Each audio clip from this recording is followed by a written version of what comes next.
Hi everyone. Today we're going to be looking at how to replace all occurrences within a string. So as with most things, there are a couple of ways that we can achieve this. In this video, we'll cover both the replace all and replace with regex methods. So up first, let's take a look at the most straightforward method, replace all.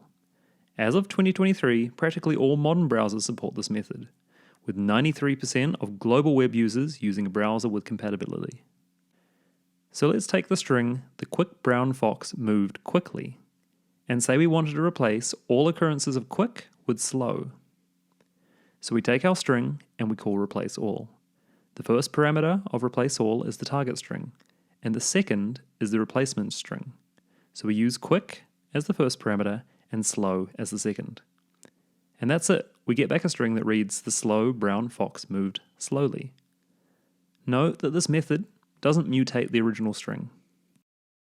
Up next, we'll use a basic regex with the replace function.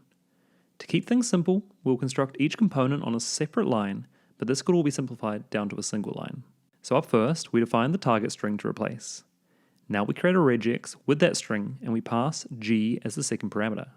This parameter stands for global and effectively means that we'll get back all instances rather than just the first match within the string. Now we call replace on our string, passing the regex as the first parameter and the replacement string as the second. And there you go, you get back the updated string. And this method also doesn't mutate the original string.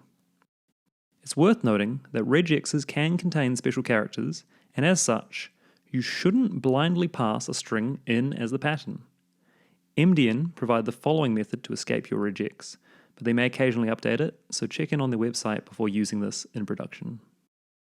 Thanks for watching. If you found this helpful, leave a like, and if you have any suggestions or requests, please leave a comment.